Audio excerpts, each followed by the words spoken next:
Avez-vous déjà mangé des oreilles d'âne? Ne vous méprenez pas, nous n'allons pas cuisiner les oreilles de ces équidés adorés, mais un plat typique des Hautes-Alpes que l'on peut comparer à des lasagnes aux épinards. Traditionnellement, c'était fait il y a longtemps avec des épinards sauvages qui avaient une forme un petit peu d'oreille d'âne. Aujourd'hui, nous sommes en cuisine avec William, un chef originaire du nord de la France qui a tout quitté avec sa famille pour reprendre le seul commerce de l'Épine, un village de 180 habitants. Ouais, c'est vrai que c'est un beau coin. C'est quand même magnifique. Ici, il y a une flore et une faune exceptionnelles. Puis on va se balader dans des coins superbes. Nous sommes précisément à cheval entre deux régions et deux climats, le méridional de la Provence et le montagnard des Hautes-Alpes. Un cadre idéal pour découvrir les secrets de ce plat bon marché et très gourmand. Ce qui plaît à William dans son métier, c'est de tout faire du début à la fin. À la base de cette recette, une pâte à lasagne que notre chef prépare lui-même, à sa façon. Moi, je commence par mes jaunes d'œufs et par-dessus la farine. Je n'utilise pas n'importe quelle farine. Je vais faire une pâte au petit épeautre, qui est un peu plus délicate à travailler parce qu'elle a beaucoup moins de gluten. Ça veut dire qu'elle est moins extensible et qu'elle casse plus facilement. Le petit épeautre est une céréale cultivée depuis l'Antiquité en Haute-Provence. Elle ressemble à un grain de blé, mais n'est pas fondue. Aussi appelée en grain, c'est une céréale très résistante au froid et qui se déploie grâce aux étés chauds et secs typiques de la région. Autant de spécificités qui ont permis à cet or du sud de la France d'obtenir une IGP. Il y a un petit goût particulier. C'est une farine qui est plus intéressante au niveau nutriments, qui est moins raffinée et qui a moins de gluten, donc est meilleure pour la digestion aussi. Cette pâte est ensuite pétrie, puis repose quelques heures au réfrigérateur avant de pouvoir être laminée très finement. Enfin, William la coupe en cercles à l'aide d'un emporte-pièce. Moi, je fais ma pâte maison. Et si on n'a pas le temps de faire sa pâte, on peut aussi le faire avec des crêpes. Et oui, les oreilles d'âne, plat traditionnel des Hautes-Alpes, peuvent se faire avec une pâte à lasagne, mais aussi avec une pâte à crêpes.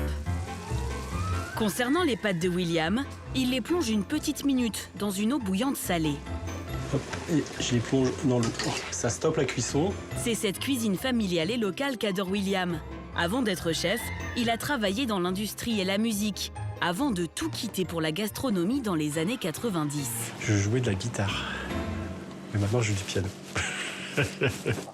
C'est un peu comme la musique, c'est un milieu où on apprend toujours. La cuisine, c'est quelque chose d'essentiel à la vie. C'est aussi le côté de faire des nouvelles choses.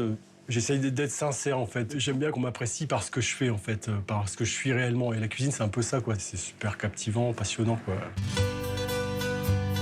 Un changement de vie qui l'a mené il y a 8 ans à reprendre avec son épouse Julie le seul commerce de ce village. C'est un gros changement de vie par rapport à ce qu'on avait avant, c'est sûr. Mais c'était aussi ce qu'on voulait. Quand on est arrivé, en fait, les gens nous ont tout de suite dit que ça allait être très très compliqué pour pouvoir faire tourner une auberge à l'Épine. Parce qu'il y a beaucoup de monde sur juillet et août, mais dès que les touristes sont partis, c'est plus compliqué.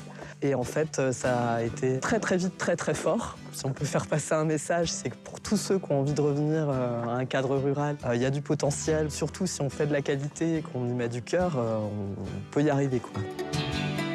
Pour la prochaine étape de la recette, il faut aller chercher des épinards, un légume-feuille de saison que Mathieu Maraîcher cultive tout près.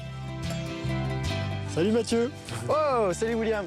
Tu vas bien? Tu vas bien? Ouais, impeccable. Regarde. Super, mes épinards. Ces épinards poussent en ce moment sous serre. Le climat montagnard l'emporte sur le Méditerranéen. Niveau climat, on peut avoir de sacrées amplitudes. On peut aller jusqu'à -12. Ce matin, il fait -4. Cet après-midi, il va faire 16 degrés. Ça se plaît bien en ce moment. On peut en produire un peu plus en amont, en plein champ. J'en ai déjà récolté. Ils sont bien, mais bon, en ce moment, il fait toujours un peu froid. Après, ça va être de mieux en mieux avec les beaux jours qui arrivent. Et pour une recette réussie, il faut évidemment des épinards de qualité. Moi, ce que je recherche avant tout, c'est un produit naturel, la fraîcheur. C'est des légumes qui étaient en terre il y a quelques minutes. Pour les légumes verts, il n'y a rien de mieux, quoi. Ça fait toute la différence. Les manger crus, enfin voilà, c'est trop bon. Enfin, des vrais épinards, c'est vraiment top. Ah ouais.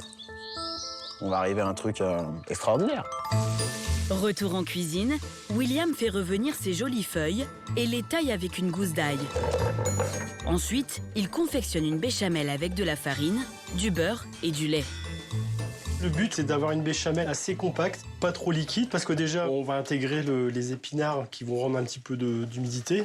Et en plus, on fait un montage dans des petits cercles, donc si c'est trop liquide, ça va sortir de partout.